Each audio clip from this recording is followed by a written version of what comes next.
Así que el evento que vamos a analizar hoy es popularmente conocido como el Domingo de Ramos. Es el día en que Jesús monta un burro mientras la gente se alinea a los lados del camino y agita ramas de palma alrededor de Jesús. También se le conoce como la entrada triunfal, cuando Jesús se presenta oficialmente como el Rey de Israel. Antes de esto, Jesús evitaba la aclamación pública. Él se alejaba si alguien quería hacerlo rey, pero en este día Él lo planea. Él toma la iniciativa para asegurarse de que se le entienda como el Rey de Israel. Sin embargo, este evento es mucho más trágico que triunfante. Trágico porque Jesús fue la única persona allí ese día que realmente sabía lo que estaba sucediendo. Trágico porque Jesús, en palabras de Juan, capítulo 1, versículo 11, vino a los suyos y los suyos no le recibieron. Verán, durante milenios, Dios le había dicho a su pueblo que les enviaría un rey, el Mesías, el Cristo, el que les enseñaría la verdad y los salvaría de sus pecados y los protegería tanto de enemigos físicos como sobrenaturales. Es decir, en el jardín a Adán y Eva se les dijo acerca de un descendiente que aplastaría la cabeza de la serpiente. Noé recibió ese nombre porque se pensaba que él sería el que Dios usaría para revertir la maldición. A Abraham se le dijo que uno de sus descendientes derrotaría a sus enemigos y traería bendición a las naciones de la tierra. Jacob le dice a su hijo Judá que uno de sus descendientes gobernaría la tierra. Al rey David se le dijo que uno de sus descendientes gobernaría un reino que no tendría fin y que ese también sería conocido como el Hijo de Dios. Miren, al pueblo de Dios se le habló de Jesús desde el mismo jardín. Tuvieron docenas de promesas en sus escritos sagrados durante casi 2 milenios, para prepararlos para su llegada, para prepararlos cuando Él se presentara. Y cuando Él apareció, cuando el Mesías se presentó ante su propio pueblo como su rey, ellos no lo reconocieron. Pensaron que significaba una cosa cuando no era así, haciendo de esto no una entrada triunfal, sino una entrada trágica, una entrada llena de lágrimas, como veremos. Miren, no hay nada triunfal en la entrada de Jesús a Jerusalén el Domingo de Ramos. Por fuera, pudo haber parecido la coronación pública del Rey de Israel. Todos reconocen, ahí está nuestro Rey. Pero en realidad era la última oportunidad que estas personas tenían para creer en Jesús. Y al observar esta tragedia que se desarrollará ante nuestros ojos, nos desafiará a evaluar si Jesús es nuestro Rey. Si nos hemos apartado de nuestros pecados y hemos confiado en Él como nuestro Salvador, como nuestro Señor, como nuestro Dios. Y esto, amigos, no es un asunto menor. Esta llamada entrada triunfal es uno de los pocos eventos, un puñado de eventos que se repiten en los 4 evangelios. Así que si Dios se repite no una vez, ni 2, sino 3, sino 4 veces, la idea es que debemos entender bien de qué se trata esto. Ahora, antes de entrar en el texto, quizás recuerden que el pastor Daryl predicó sobre este mismo pasaje el fin de semana antes de Pascua. Y en ese momento hizo una broma. Dijo que no había problema porque a Juan le tomaría 5 años llegar a este texto. Solo quiero que conste en actas. Solo tomó 6 meses. Ahora, al adentrarnos en el texto, el capítulo 12, versículo 1, dice que faltan 6 días para la Pascua. Así que eso es sábado. Luego fíjense que el capítulo 12, versículo 12, dice al día siguiente, lo que significa que los eventos de los que leemos hoy, que leeremos hoy, ocurrieron el domingo de la última semana de Jesús, de vida.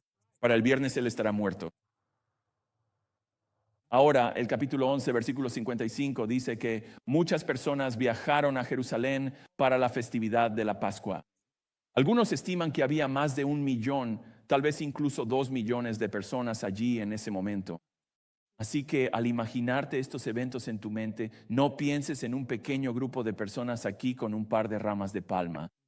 No, imagina decenas de miles de personas en tu mente. Mientras leo el versículo 12, al día siguiente, la gran multitud que había venido a la fiesta, oyó que Jesús venía a Jerusalén. Él venía hacia ellos. Así que mira este mapa. Jesús está en Betania. Está a unas 2 millas al este de Jerusalén, en el templo. Él decide que quiere ir a Jerusalén. La gente en Jerusalén escucha que Él quiere venir a Jerusalén. Así que mientras Él hace el recorrido desde Betania, ellos empiezan a salir de Jerusalén para encontrarse con Él en el camino. Ahora, Mateo 21 y Marcos 11 también dicen que hay otro grupo de personas que lo sigue desde Betania y más allá. Así que lo que tienes es una multitud enorme detrás de él, otra multitud enorme delante de él, y todos están convergiendo hacia Jesús mientras él cruza el monte de los Olivos, baja por el valle de Cedrón y luego sube hacia la puerta oriental del templo. Y mientras esto sucede, las multitudes tienen algo en las manos. Versículo 13. Así que tomaron ramas de palmera y salieron a recibirlo, clamando, Hosana, bendito el que viene en el nombre del Señor. ¿Quién es ese? Incluso el rey de Israel. Así que Juan es el único que nos dice que eran ramas de palmera. Así que si creciste rodeado de ramas de palmera por todas partes en el Domingo de Ramos, cuando te paras cuando llegues al cielo y veas al apóstol Juan, puedes agradecerle por todas esas ramas de palmera. Y Marcos nos dice que pusieron las ramas en el camino. Así que tienes ramas en el camino. Tienes ramas en las manos de la gente mientras salen a recibir a Jesús. Así que mientras lo siguen o mientras lo reciben, toda la gente está gritando en voz alta, fíjate, Hosana. Esa frase significa, sálvanos ahora, o salva, te ruego, o por favor, salva. Bueno, la pregunta es, ¿de qué quieren ser salvados? ¿De dónde quieren ser salvados? Te diré esto, no es de su pecado. Lo que están diciendo es, sálvanos de Roma, sálvanos de la tiranía romana, danos independencia. También gritaron, fíjate, bendito el que viene en el nombre del Señor. Esto es una cita del Salmo 118, versículo 26. Así que aquí se le identifica como bendito. La idea ahí es que Él es alguien que ahora y para siempre es bendecido, ahora y para siempre favorecido por Dios. Fíjate que también es el que viene en el nombre del Señor. ¿Qué significa eso? La idea ahí es que Él es aquel de quien hablaba la profecía, el que decía el Antiguo Testamento. Él va a aparecer, Él viene. Eso es lo que están diciendo. Este es el indicado, Él es el indicado, Él es el hombre. Y fíjate que viene en el nombre del Señor. Él va a hacer la obra de Dios con la autoridad de Dios. Y ese, en el versículo 13, es el Rey, el Mesías, el Cristo, el Rey de Israel. Todo esto, al ponerlo junto, es una identificación inconfundible. Por parte del pueblo, Jesús es su Mesías. Siglos de expectativa han terminado. Su Mesías, el Hijo de Dios, estaba aquí. Él va a gobernar y reinar. Y la primera tarea cuando gobiernas y reinas es quitar a aquellos que ahora están gobernando y reinando sobre nosotros, que son los romanos. De eso se tratan las ramas de palma. Ellos están diciendo, este es un Mesías nacional, un guerrero, alguien que nos dará la victoria y el triunfo sobre Roma como el héroe de Israel. Así que la alegría llena el aire mientras la gente da la bienvenida a su rey e imagina la independencia de la tiranía romana, tal como la Pascua celebraba la independencia de la tiranía egipcia. Ahora, si hubieras estado allí ese día, podrías pensar, wow, esto es asombroso, esto es increíble. Mira todo lo que está sucediendo a mi alrededor. Pero escucha cómo Jesús interpreta este evento. Lucas capítulo 19, versículo 4 dice, cuando Jesús se acercó y vio la ciudad, lloró por ella. Él lloró diciendo, si al menos tú, incluso tú, hubieras sabido en este día lo que te puede traer la paz, pero ahora está oculto a tus ojos. En otras palabras, se perdieron completamente el sentido. Tenían una idea completamente equivocada sobre quién es Jesús y a qué vino, lo cual es una advertencia para todos nosotros. Primer punto, evalúa la precisión de tu Jesús.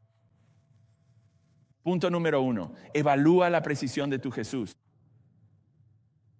Tenían ideas equivocadas sobre Jesús, lo cual es un error común que vemos en el Nuevo Testamento, pero también es un error común que vemos en las personas con las que interactuamos en el mundo, ¿verdad?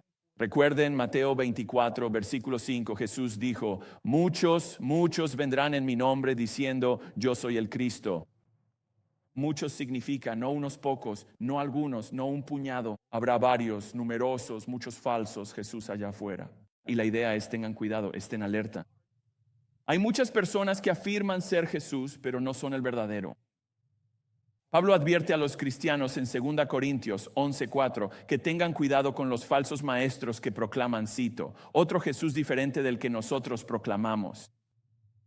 El verdadero Jesús, en otras palabras, es el Jesús de los apóstoles, del que ellos enseñaron, el que está en el Nuevo Testamento.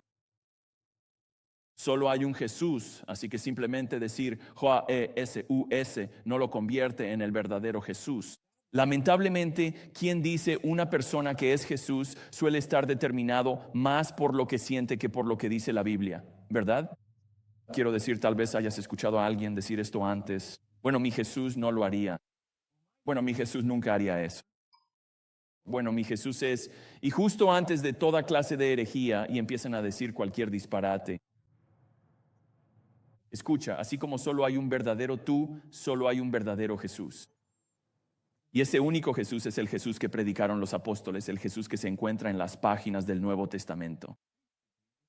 Es como si dijeras, ¿me conoces? Sí, conozco a John Bensinger, y luego me describieras como un chino de 1,20 m que trabaja en una pizzería. Yo diría,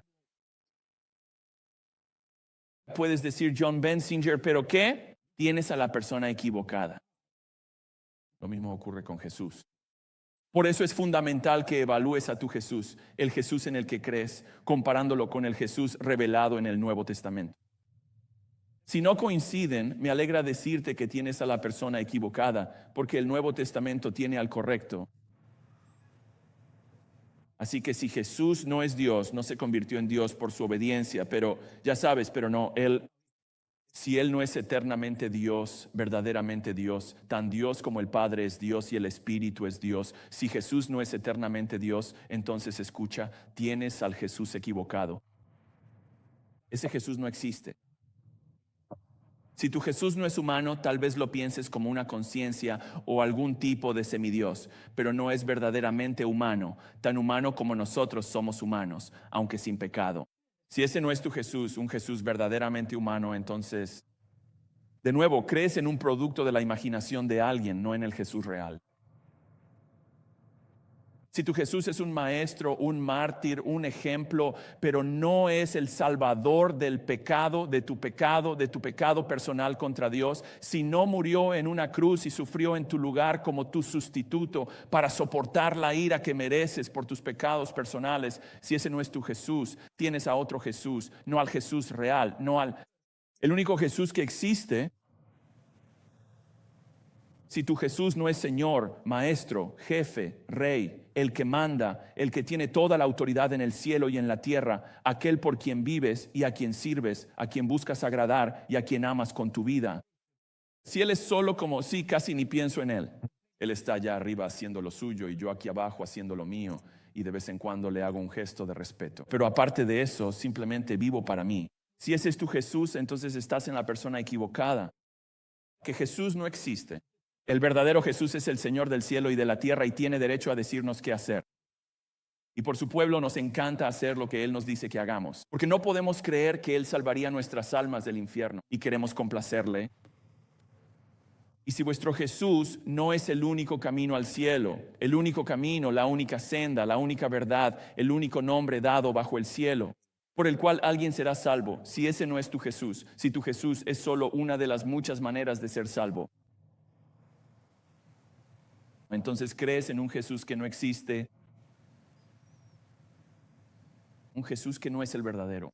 Porque el verdadero dijo, nadie viene al Padre, nadie va al cielo aparte de mí. Y nadie significa nadie. Quiero decir, podría seguir haciendo este tipo de cosas. Pero después de solo eso, ¿tu Jesús coincide con el Jesús de la Biblia? Solo cuando sea así deberías estar seguro de que tienes al verdadero Jesús. La gente que estaba allí ese día proclamó a Jesús como rey. Eso es cierto. Pero su definición de eso y lo que significaba en cuanto a lo que él haría como resultado estaba equivocada. Y la reacción de Jesús ante eso no fue, bueno, cometieron algunos errores, pero ya sabes, la verdad teológica realmente no importa. No, él lloró por eso porque dijo, ustedes se perdieron esto por completo. Jesús no detuvo a estas personas de proclamarlo como su rey, porque eso es lo que él es. Pero esta vez, en lugar de huir de ello, lo planea. Versículo 14. Jesús encontró un burrito y se sentó sobre él, tal como está escrito. No temas, hija de Sión. He aquí, tu rey viene montado sobre el pollino de un asno. Observa que mientras la gente se enardece en un frenesí nacionalista, Jesús no lo afirma entrando así, en un caballo de guerra, sino que entra montado en un burro. Jesús sabe lo que la gente está pensando. Él conoce el Antiguo Testamento y sabe eso. Este es el día que el Señor ha hecho para presentarse ante el pueblo judío como su rey. Y el texto dice que Jesús encontró el burro. Los otros evangelios describen todo el proceso que Jesús organizó para esto. Él les dice a 2 de sus discípulos, oigan, allá va a haber alguien, habrá un burro, vayan a buscarlo. Si alguien les dice, oigan, ese es mi burro, digan, el maestro lo necesita y con eso será suficiente. Podrán tomar ese burro y dejarme usarlo. Lo que está haciendo es encargarse de todo lo que debe hacerse para cumplir. Zacarías 9:9, que se resume en el versículo 15, dice, alégrate mucho, hija de Sión. ¿Qué significa eso, hija de Sión? Significa habitante de Jerusalén. Sión es la colina sobre la que se construyó Jerusalén. Grita de alegría, oh hija de Jerusalén. He aquí, tu rey viene a ti. Bien, el rey está viniendo. Justo y portador de salvación, es humilde y va montado en un burro, en un pollino, cría de asna. Deben contemplar esto, prestar atención para que entiendan lo que significa. Así que al entrar en Jerusalén montado en un burro, no en un caballo, Jesús está cumpliendo una profecía de 500 años. Y no solo está haciendo eso, sino que también les está mostrando, este es el tipo de rey, este es el tipo de reino del que yo soy rey. No un reino de pompa y circunstancia, no un reino de guerra y riqueza, no un reino de poder y prestigio terrenales, sino un reino de justicia, salvación e incluso humildad. En otras palabras, Él no estaba allí para iniciar una guerra con Roma, sino para traer paz. Como dice Zacarías 9:10, el siguiente versículo, eliminaré el carro de Efraín y el caballo de guerra de Jerusalén y el arco de batalla será destruido. La idea es que mientras todas esas cosas intentan atacar a mi pueblo, yo los protegeré. Yo eliminaré eso y Él proclamará la paz a las naciones. Su dominio llegará hasta los confines de la tierra. Al entrar montado en un burro, se está presentando ante el pueblo, ante los romanos y los judíos, como el príncipe de la paz. Ahora bien, los reyes a menudo montaban burros. Leí a un erudito esta semana que llamaba a los burros el Mercedes-Benz del mundo antiguo. Así que Jesús no está evitando esta designación de rey al montar un burro, sino que está diciendo que es un rey para el pueblo al que viene, no en contra de ellos. No como un guerrero que viene a derrotarlos. Así que ahí está el versículo 15, no hay razón para tener miedo. Quiero decir, ningún soldado romano estaba mirando esto y pensando, Jesús está buscando pelea.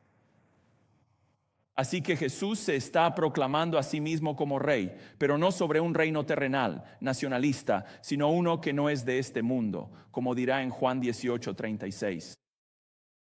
Y en ese texto también añade que si su reino fuera de este mundo, sus siervos pelearían, pero no pelearon. Y no lo hicieron, él lo repite, porque su reino no es de este mundo.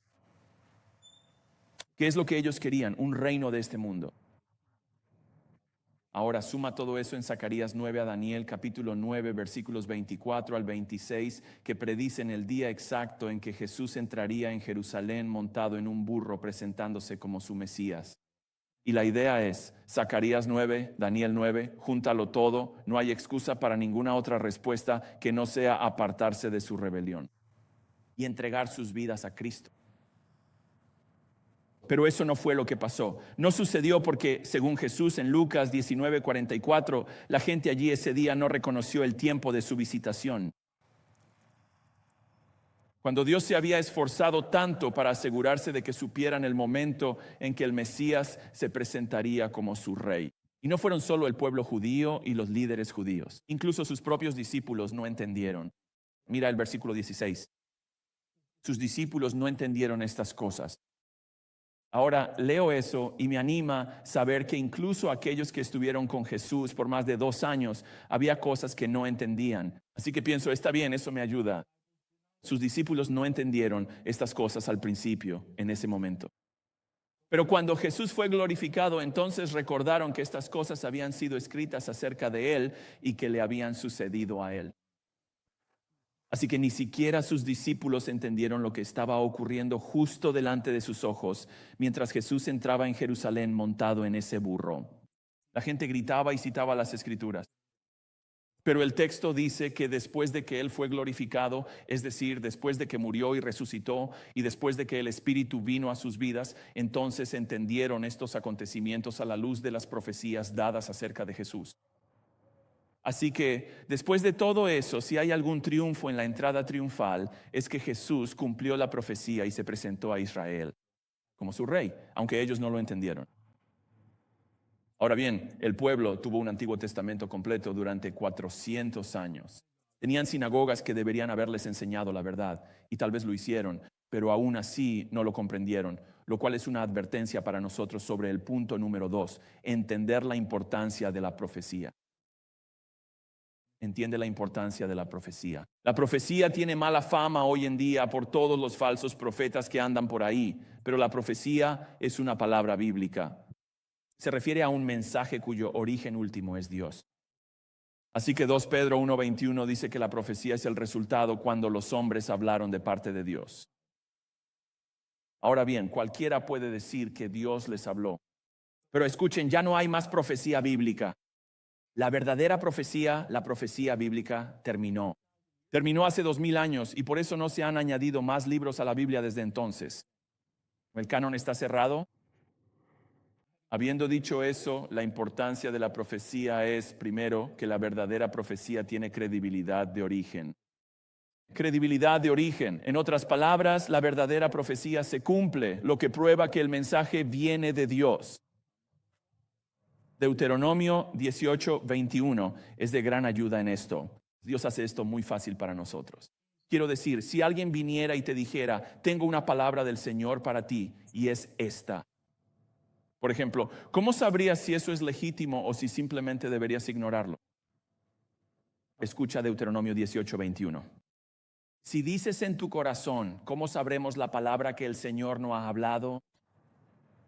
¿Cómo sé si simplemente debería ignorar esto? Ni siquiera necesito escuchar a este profeta, lo que sea. Cuando un profeta habla en nombre del Señor, si la palabra no se cumple o no resulta ser verdad, esa es una palabra que el Señor no ha hablado. Quiero decir, ¿qué tan fácil es eso? Si alguien dice o escribe en un libro, esta es la palabra de Dios, y cualquier cosa que diga no sucede, no se cumple, el mensaje no es de Dios, punto. No tienes que orar al respecto. ¿Por qué? Dios tiene razón, al 100%. El 100% del tiempo. Así que cualquier mensaje de Él también será correcto, ¿qué? El 100% del tiempo. Así que cuando Zacarías 9:9 dice que el Mesías entrará en Jerusalén montado en un burro, y eso es exactamente lo que hizo Jesús. Eso demuestra que Zacarías era un verdadero profeta y que sus escritos eran un mensaje verdadero de Dios mismo. En segundo lugar, la profecía debe entenderse literalmente. La credibilidad de la fuente se entiende literalmente. Así que Dios no esconde lo que está haciendo detrás de palabras que solo algún erudito, teólogo o gurú pueda entender realmente. Si la profecía nos da credibilidad al mensaje, entonces el mensaje debe ser entendido. Y la manera más fácil de entender las cosas es literalmente. Así que en Miqueas 5:2 dice que el Mesías nacerá en Belén. No se supone que leas eso y digas Belén, Belén, Belén. Bueno, eso significa casa de pan, casa de pan, casa de pan. Así que el Mesías será un panadero. La gente hace ese tipo de cosas todo el tiempo. En vez de simplemente que nacerá en Belén. Él nació en Belén. Profecía cumplida, literalmente. Así que en Zacarías 9:9 dice que el rey de Israel entrará en Jerusalén montado en un burro. Y eso es exactamente lo que hizo Jesús, entrar en Jerusalén montado en un burro. Está destinado a ayudar a las personas a ver la verdad que Jesús es rey. La verdadera profecía es credibilidad de la fuente cuando se cumple. Eso es prueba de que la persona habló de parte de Dios. Y cuando se cumple literalmente. Las palabras, las frases, por lo tanto, deben tomarse en su sentido llano, normal, cotidiano y no espiritualizarse ni teologizarse.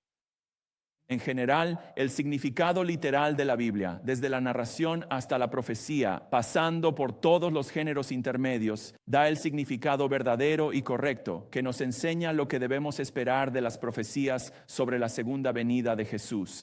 También allí debemos buscar el cumplimiento literal. Un autor, J.C. Ryle, lo expresó de esta manera: para saber que las predicciones acerca de la segunda venida de Cristo se cumplirán literalmente, así como las predicciones acerca de la primera venida de Cristo se cumplieron literalmente. Este es el primer paso hacia una correcta comprensión de la profecía no cumplida. Y a eso yo digo amén. Ahora, Juan no solo nos da la reacción de los discípulos ante todo lo que está sucediendo. También tenemos la reacción de las multitudes y de algunos de los líderes religiosos. Mira el 6:17. La multitud que había estado con él cuando llamó a Lázaro fuera de la tumba y lo resucitó de entre los muertos, seguía dando testimonio. Así que aquí hay una multitud. ¿Y qué están haciendo? Están diciendo: deberías haber estado aquí, a todos estos peregrinos que vienen a Jerusalén. Deberías haber estado aquí hace una semana. Deberías haber estado aquí hace un mes o cuando haya sido. Es como Jesús hizo algo increíble. Tomó a este hombre y lo resucitó de entre los muertos y yo lo vi con mis propios ojos. Ese es un grupo y luego hay una segunda multitud. Mira el versículo 18. Son la misma multitud del versículo 12. Mira, lo siento, del versículo 13. Mira el versículo 13. Dice: así que tomaron ramas de palmera y salieron a recibirlo. Ahora lee el versículo 18. La razón por la que la multitud salió a recibirlo fue porque oyeron que había hecho la señal. Espera un momento, pensé que estaban allí para proclamarlo como rey. Oh, no, vieron el milagro y quieren más. Salieron a recibir a Jesús, frase usada para referirse a quienes dejan sus casas y salen al camino para dar la bienvenida a su rey. Hicieron esto, dice, porque oyeron acerca de que Lázaro fue resucitado de entre los muertos. Se enteraron de eso por las personas que lo vieron con sus propios ojos. Así que tal vez están pensando: espera un momento, si Jesús pudo liberar a un hombre de la muerte, tal vez podría liberarnos de Roma. La idea aquí en los versículos 17 y 18 es que nada de esto es verdadera salvación. Esto es: oye, tengo algunas expectativas para este tipo, Jesús, y más le vale cumplirlas.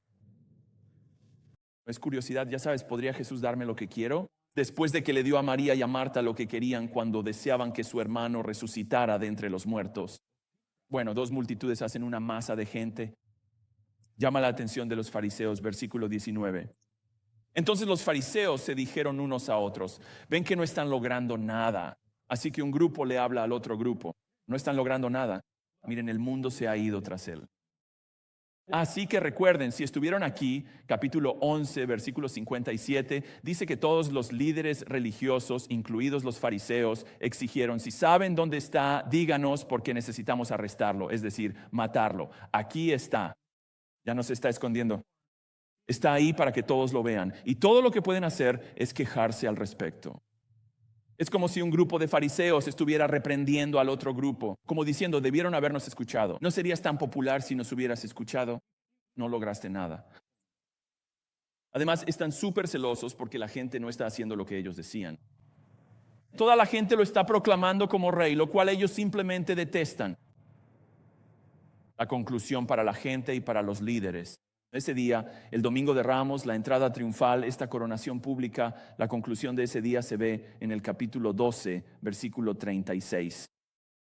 Ya viste la conclusión de Jesús. Él no miró eso y pensó: esto es increíble. Esto es algo que deberíamos celebrar cada año, la semana antes de Pascua. Él miró ese día y lloró. ¿Por qué? Mira el versículo 36. Dicho esto, Jesús se fue y se ocultó de ellos.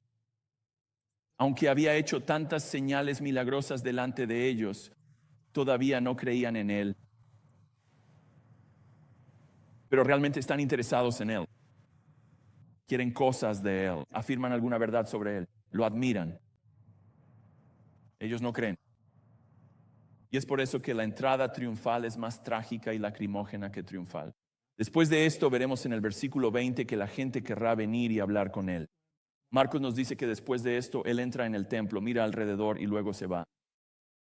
La idea es que esa era la última oportunidad para que la gente que estaba allí ese día creyera en él.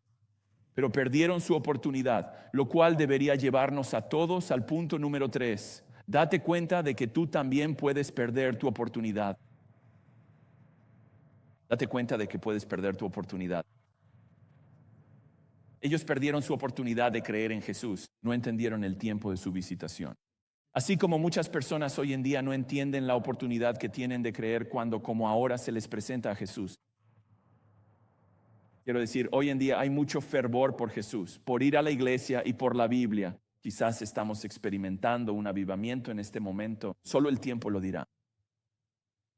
Pero lo que realmente lo demostrará con el paso del tiempo no será solo el fervor, sino la verdad, la fe, el verdadero compromiso con Jesús. No será solo pasión, sino verdadero arrepentimiento. No será comprar Biblias, será estudiar la Biblia y vivir conforme a la Biblia. Quiero que te imagines siendo una de las personas que estuvo allí ese día. Quiero decir, qué regalo tan increíble. Ver con tus propios ojos el cumplimiento de la profecía, a Jesús entrando en Jerusalén montado en un burro. Por ejemplo, voy a estar en Jerusalén dentro de 2 semanas. Voy a estar allí imaginando este momento. Qué misericordia tan increíble de parte de Dios permitirte ver eso. Ver a Jesús entrando en Jerusalén montado en un burro, cumpliendo las Escrituras. Quizás tienes una rama de palma en la mano. Tu boca realmente está diciendo, Hosana, bendito el que viene en el nombre del Señor. Todo eso para no creer en Él. O Dios no lo quiere hacer una de las personas que solo 5 días después, cuya boca realmente dice, crucifícalo. Todo eso solo para luego estar de pie ante Él cuando mueras. Es decir, no solo escuchaste la verdad, viste la verdad con tus propios ojos. No tenías ninguna excusa en absoluto, pero aún así no creíste. Eso es trágico. Pero ¿no ves, no se te ocurre que una tragedia muy similar te espera a aquellos que no creen en Jesús? Cuando Dios en su gracia les ha dado algo como una iglesia que les enseña la verdad y escuchan la verdad una y otra vez, pero no creen. O que Dios ha sido tan misericordioso al permitirte nacer en una familia cristiana donde has escuchado la verdad toda tu vida. Esa enorme cantidad de gracia solo para que no creas.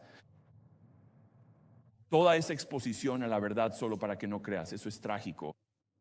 Mira, el objetivo de toda esa exposición a la verdad es que entregues tu vida a aquel que es la verdad, el Señor Jesús. Puedes perder tu oportunidad de creer en Él, como lo hicieron estas personas de muchas maneras. Puedes perderla creyendo en el Jesús equivocado o puedes perderla por no creer en el Jesús verdadero. De cualquier manera, se pierde. Y si una persona sigue postergándolo, puede perderse para siempre. Quiero decir, muchas personas en Jerusalén ese día proclamaron la verdad sobre Jesús. Él es el Rey, Él es el Mesías. Y aunque sabían la verdad y creían que la verdad era cierta, el texto es claro, versículo 37, no creyeron. Él realmente no era su rey. ¿Lo es tuyo? Él lo es cuando vas más allá de saber algunos hechos sobre Él y más allá de solo pensar que esos hechos son ciertos, como estas personas. Él es tu rey cuando crees en Él. Él es tu rey cuando confías en Él para que te salve del castigo que te espera por todos tus pecados. Él es tu rey cuando rindes tu independencia y le entregas tu vida. ¿Por qué hacer eso? Bueno, he escuchado decir e incluso leí esta semana que en este domingo antes de la Pascua del viernes, todo el campo no solo estaría lleno de personas yendo a Jerusalén para la Pascua, sino también lleno de corderos. Verás, los corderos que iban a ser sacrificados debían ser examinados por los sacerdotes y luego tenían que permanecer en la casa de la persona durante al menos 3 días antes de ser sacrificados. Así que si la Pascua es el viernes, o sea, sé que no todos esperan hasta el último minuto, pero mucha gente sí lo hace. Y entonces tienes el domingo y hasta el lunes y luego tienes esos 3 días antes del viernes. Así que en este momento, en este punto del Domingo de Ramos, es muy posible que mientras Jesús entra en Jerusalén, el aire no solo esté lleno de Hosana y bendito el que viene en el nombre del Señor, pero también el balido de cientos, incluso miles de corderos. Corderos que serían llevados al templo para ser examinados para el sacrificio. Josefo es un historiador judío del primer siglo que dijo que en una Pascua, unos 30 años después de esta, había 250,000 corderos en Jerusalén para la Pascua. 250,000. Supongamos que está exagerando totalmente, ¿de acuerdo? Vamos a reducir esa cifra a la mitad. 125,000 corderos en Jerusalén para la Pascua, para ser sacrificados. Entonces, ¿qué significa eso? Si entras a internet, escribes entrada triunfal, Domingo de Ramos y miras imágenes, verás a Jesús en un burro. Verás personas sosteniendo ramas de palma. Verás personas con la boca abierta gritando Hosana. Pero ¿sabes qué es lo que nunca verás? Docenas y cientos de corderos junto a ellos. Corderos entrando al templo desde ese camino hacia Jerusalén, corderos entrando por la puerta oriental, corderos entrando al recinto del templo justo al lado del Cordero de Dios, ambos para ser sacrificados ese viernes. ¿Por qué creer en Jesús? ¿Por qué hacerlo tu rey? Porque Él es el Cordero de Dios que no solo quita el pecado del mundo, sino que también quitará tu pecado cuando creas en Él. ¿Es Él tu rey? Oremos. Jesús, tú eres el Rey, tú eres el Mesías, tú eres el Cristo, tú eres el Príncipe de paz. Tú hiciste la paz con Dios al tomar el castigo que merecemos por nuestros pecados. Eso es lo que harás. Solo faltan unos días para los eventos que acabamos de ver hoy. Y sin embargo,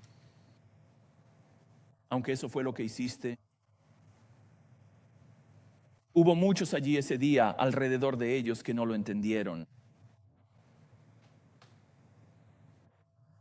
La gente en la multitud gritando Hosana y agitando esas ramas de palma son una advertencia para que no perdamos la oportunidad que tenemos cuando se nos presenta de apartarnos de nuestros pecados y confiar en ti.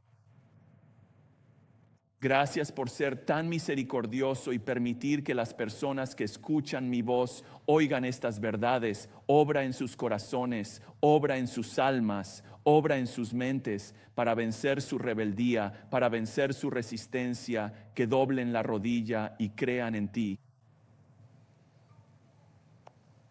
Y para aquellos que ya lo han hecho, usa tu palabra para animarnos y aún así, que haya más y más profunda adoración en nuestras almas mientras nos maravillamos de ti, el Rey que vino a morir en una cruz. Haz esta obra en cada una de nuestras vidas, te lo ruego. Amén. Hola, gracias por sintonizar nuestro canal Redeemer de YouTube. Si esto te resulta útil, asegúrate de darle me gusta a este video, presionar el botón de suscripción y presionar el icono de campana. Nos ayudará a llegar a más personas con la verdad bíblica. Muchas gracias.